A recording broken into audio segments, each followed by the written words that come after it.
तो कहानी की शुरुआत होती है फ्यूचर में साल 2057 से, जहां हमारा सूरज दिन प्रतिदिन अपनी रोशनी खोता जा रहा है, जिससे पूरी पृथ्वी अंधेरे में डूबती जा रही है। और अगर ऐसा ही कुछ सालों तक चलता रहा तो पृथ्वी पर बर्फ जमने के साथ इंसानों और बाकी जीवन का नामो निशान मिट जाएगा। जिस कारण साइंटिस्ट ने अपनी रिसर्च से ये पता लगाया है कि अगर सूरज पर एक न्यूक्लियर एक्सप्लोजन किया जाए तो ऐसा करने से सूरज की रोशनी पहले की तरह वापस आ सकती है। इसलिए एक एडवांस टेक्नोलॉजी की मदद से एक्सपर्ट्स की एक टीम को इकरस मिशन पर भेजा गया, लेकिन किसी अनजान कारण की वजह से उनका ये मिशन फेल हो गया, क्योंकि वो स्पेसक्राफ्ट सूरज के करीब पहुंचने से पहले ही कहीं गायब हो चुका था। अब इकरस के साथ आखिर क्या हुआ था, ये हमें आगे जानने को मिलेगा। फिलहाल अभी के लिए इस मिशन के करीब 7 साल बाद इकरस 2 मिशन की शुरुआत की जाती है, जिसमें 8 लोगों की टीम मौजूद है, जिनके नाम रॉबर्ट, कैसी, मेस, सियल, कोराजोन, कनेडा, ट्रे और हार्वे होते हैं। दरअसल इकरस 2 इतना एडवांस्ड है कि उसकी खुद की एक ग्रेविटी है, जिससे ये लोग कहीं फ्लोट नहीं करते हैं। अब इस मिशन को शुरू हुए पूरे 16 महीने का समय बीत चुका होता है और अब इनका शिप मरकरी ग्रह को पीछे छोड़ सूरज के करीब पहुंच रहा है, इसलिए इन्हें अब हद से ज्यादा गर्मी झेलनी पड़ सकती है।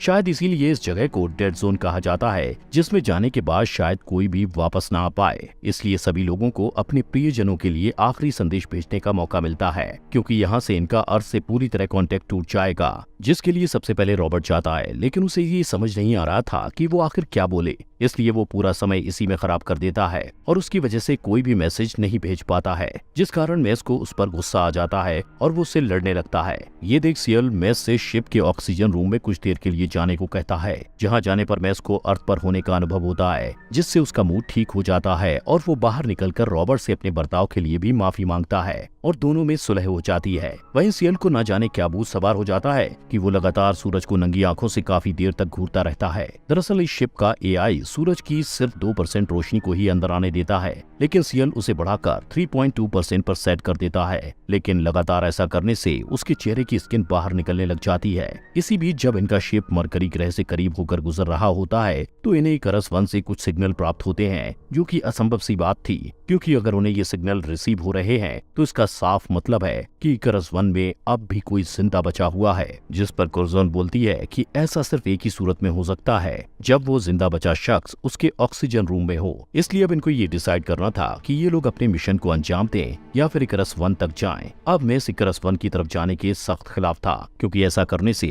उनके साधनों के साथ साथ समय का भी नुकसान होगा। लेकिन रॉबर्ट की राय उससे बिल्कुल अलग थी, क्योंकि उसका मानना था कि अगर वो इकरस 1 की तरफ जाते हैं तो उन्हें एक और न्यूक्लियर बॉम्ब मिल जाएगा। इसलिए अगर उनका बॉम्ब सूरज को रिस्टार्ट नहीं कर पाया तो वो दूसरे से काम चला सकते हैं, जो बात सभी को सही लगती है। इसलिए अब ट्रे वहां तक पहुंचने की ट्रेजेक्ट्री इक्वेशन बनाने में लग जाता है, जिसमें उससे एक बहुत बड़ी गलती हो जाती है। उसमें वो उस फैक्टर को यूज करना बिल्कुल भूल गया था, जिसकी वजह से उनकी शिप के कई सारे पार्ट्स सूरज की गर्मी से झुलस जाते हैं, क्योंकि जैसे ही वो इकरस 1 की तरफ बढ़ रहे थे वैसे वैसे सूरज की हीट बढ़ती जा रही थी, जिस कारण ट्रे को अपने किए पर काफी बुरा लगता है। और अब क्योंकि शील्ड पैनल्स डैमेज हो चुके थे, इसलिए कनाडा और रॉबर्ट स्पेस वॉक करते हुए उसे रिपेयर करने के लिए जाते हैं और कैसी शिप के अनशील्डेड हिस्से को सूरज की तरफ मोड़ देती है, जिससे इनके सामने एक नई मुसीबत खड़ी हो जाती है। दरअसल जब अनशील्डेड हिस्सा सूरज की तरफ किया जाता है तो उसकी गर्मी के कारण वो हिस्सा जलने लग जाता है और आग शिप के कम्युनिकेशन सेंटर से होते हुए ऑक्सीजन रूम तक पहुंच जाती है, जिसके कारण पूरा शिप धीरे धीरे तबाह होने लगता है। और इस तबाही को रोकने के लिए ये लोग वहाँ की सारी ऑक्सीजन को छोड़ने का फैसला करते हैं। ये देख शिप का एआई उसका सारा कंट्रोल खुद पास लेकर उसके अनशील्डेड पैनल को वापस घुमाने लगता है, लेकिन इससे कनाडा और रॉबर्ट की जान को खतरा था। इसलिए कैसी एआई से कंट्रोल अपने पास वापस लेने की कोशिश करती है, जिस पर एआई उसे बताता है कि अगर उनका एक और साथी इसकी रजामंदी देता है तो ही वो ऐसा कर पाएगी, जिसके लिए वो मेस को राजी करने का ट्राई करती है, पर मेस इसके खिलाफ होता है। इसलिए वो अब शिप की इस हालत और सारी परिस्थिति के बारे में कनाडा को सब कुछ विस्तार से समझाता और बताता है,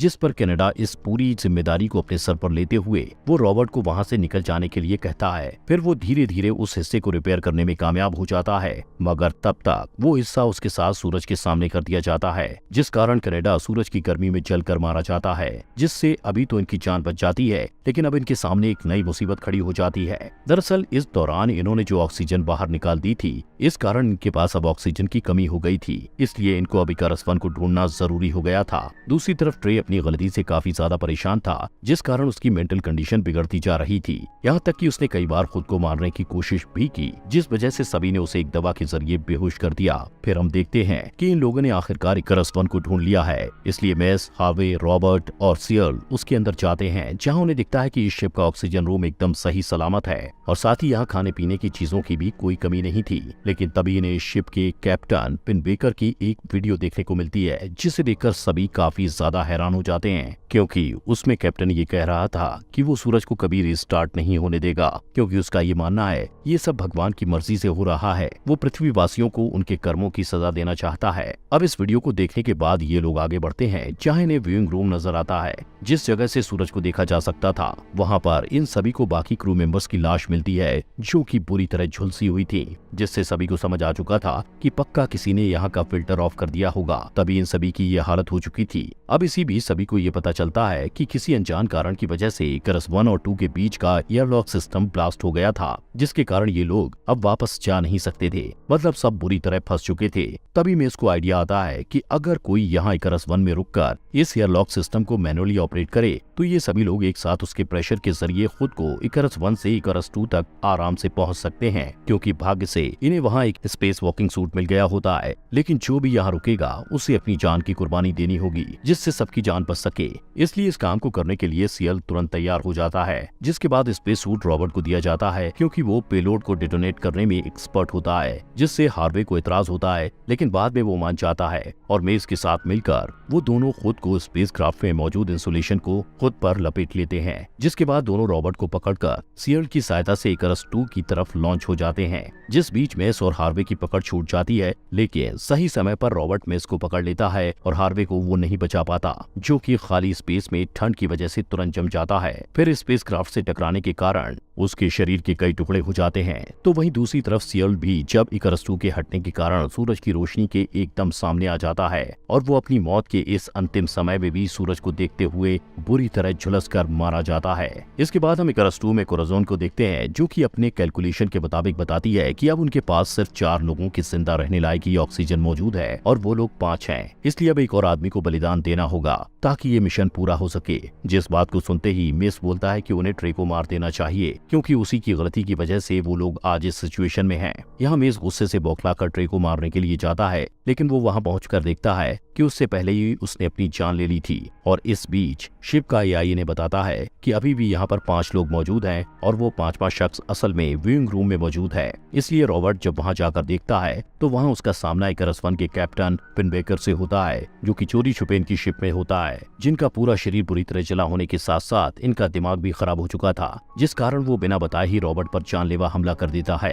दरअसल इकारस 1 में काफी समय तक अकेले फंसे रहने के कारण पिन बेकर को ये विश्वास हो गया था कि सूरज असल में एक देवता है, जो कि पृथ्वीवासियों को उनके पापों की सजा दे रहा है। इसलिए वो नहीं चाहता था कि सूरज को फिर से रीस्टार्ट किया जाए। यहाँ रॉबर्ट पिन बेकर से अपनी जान बचाने के लिए भागने की कोशिश करता है, लेकिन आखिर में पिन बेकर उसे स्पेस सूट रूम में बंद कर देता है। फिर वो जाकर मेन फ्रेम कंप्यूटर सर्वर को बंद कर देते हैं ताकि इनका मिशन पूरा ना हो सके। इसके बाद वो कैसी की जान के पीछे पड़ जाता है, जिस बीच मेस अपनी जान को जोखिम में डालकर मेन फ्रेम कंप्यूटर सर्वर को फिर से चालू करने की कोशिश करता है, जहाँ कूलेंट के होने की वजह से वो बुरी तरह से ठंड के कारण तड़प रहा था, जिस दौरान उसको बंद करने के चक्कर में उसका पैर मशीन में फंस जाता है। हालांकि वो उसे दोबारा से स्टार्ट करने में सफल हो चुका था, लेकिन फंसा होने के कारण अब धीरे धीरे उसकी जान जा रही थी। यहाँ हम पहली बार में इसको अपनी जान की बिना कोई परवाह किए कुछ अच्छा करते हुए देखते हैं, मतलब कि उसके अंदर अब बदलाव आ रहा था। इसलिए वो किसी तरह से रॉबर्ट से संपर्क करके बोलता है कि उसे किसी तरह से आजाद होकर पेलोड को शिप से लॉन्च करना होगा। इसलिए अब रॉबर्ट के दिमाग को वहाँ से आजाद होने का एक खतरनाक प्लान सूझता है। वो स्पेस सूट पहन के वेल्डिंग टॉर्च की मदद से आउटर एयरलॉक डोर में एक होल कर देता है, जिससे काफी तेज प्रेशर क्रिएट हो जाता है। यहाँ रॉबर्ट खुद को मेटल रॉड की मदद से रोक लेता है,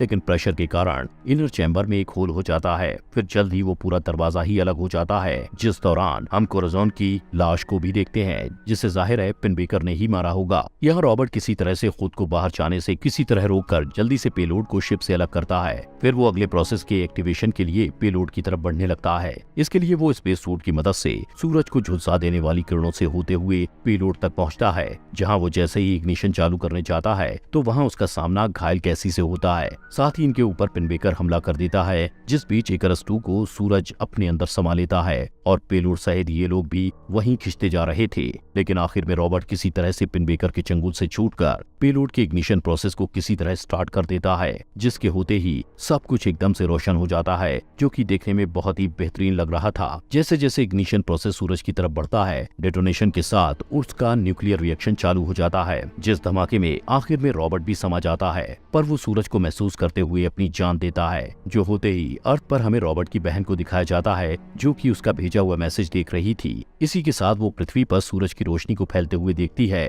जिसका साफ मतलब है कि रॉबर्ट और उसके साथी अपने मिशन में कामयाब हो चुके हैं। मतलब कि जल्द ही सब कुछ पहले के जैसा होगा। और इसी के साथ ये कहानी यहीं खत्म हो जाती है। और दोस्तों, हमारे फॉक्स एक्सप्लेनर हिंदी चैनल को सब्सक्राइब करने के लिए आपका दिल से शुक्रिया।